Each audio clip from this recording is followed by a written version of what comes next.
Hello guys, അപ്പോൾ Christmas ഒക്കെ അല്ലേ, നമുക്കൊരു കട്ട്ലറ്റ് ഉണ്ടാക്കിയാലോ.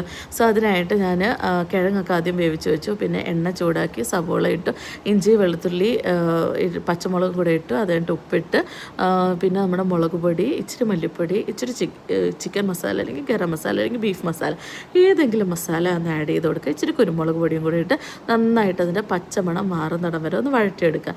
അത് കഴിഞ്ഞിട്ട് നമ്മൾ അതിനകത്തോട്ട് കുറച്ച് മല്ലിയിലയും കൂടെ ആഡ് ചെയ്ത് കൊടുക്കുക.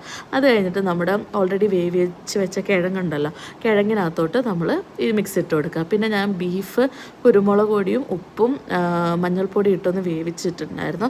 സോ അത് ഒന്ന് വെന്തതിന് ശേഷം മിക്സിക്കകത്തിട്ട് ഒന്ന് പൊടിച്ചിട്ട് ഇതിനകത്തോട്ട് ആഡ് ചെയ്യും. ഇനി നമ്മൾ നന്നായിട്ട് മിക്സ് ചെയ്തെടുക്കുക. കാരണം വെച്ചാൽ കിഴങ്ങൊക്കെ നന്നായിട്ട് വെന്തുടഞ്ഞത് അപ്പോൾ നമ്മുടെ കട്ട്ലേറ്റിന് പിടിക്കാൻ പറ്റുന്നൊരു പരുവമുണ്ടല്ലോ. സോ ആ ഒരു പരുവത്തിലോട്ട് നമ്മൾ നന്നായിട്ടൊന്ന് കുഴച്ചെടുക്കുക. അത് കഴിഞ്ഞിട്ട് നമുക്ക് ഒരു മുട്ട ഞാൻ ബീറ്റ് ചെയ്തിട്ടുണ്ട്. അതിനകത്ത് ജസ്റ്റ് ഇച്ചിരി കുരുമുളക് പൊടി ഉപ്പും മാത്രമേ ആഡ് ചെയ്തിട്ടുള്ളൂ.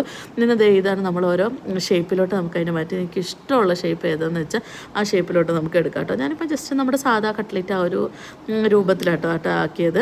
ഇനി നമ്മൾ ആദ്യം നന്നായിട്ട് എഗ് വാഷ് ചെയ്തിട്ട് നമ്മുടെ ബ്രെഡ് ക്രംസിനകത്തോട്ട് മുക്കി ഇതേപോലെ ഒന്ന് ജസ്റ്റ് ഒന്ന് തട്ടിക്കുടഞ്ഞ് ഞാൻ ഓൾറെഡി ഓയിൽ ചൂടാക്കാൻ വെച്ചിട്ടുണ്ടായിരുന്നു. സോ അതിനകത്തോട്ട് നമ്മൾ ഇട്ട് കൊടുക്കാം. അങ്ങനെ രണ്ട് സൈഡും മൂപ്പിച്ചെടുക്കുക. സാധാരണ ഞാൻ ഉണ്ടാക്കുമ്പോൾ പൊടിഞ്ഞു പോകാറാണ് പതിവ്. എന്തോ ഭാഗ്യത്തിന് ഇപ്രാവശ്യം പൊടിഞ്ഞില്ല.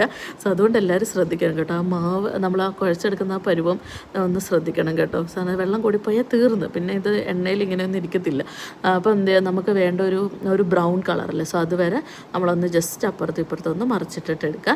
അപ്പോൾ ഞങ്ങളുടെ ക്രിസ്മസിൻ്റെ സൈഡിൽ വെക്കാനായിട്ട് ഞങ്ങൾ ഉണ്ടാക്കിയതാണ് കേട്ടോ ഇന്ന്.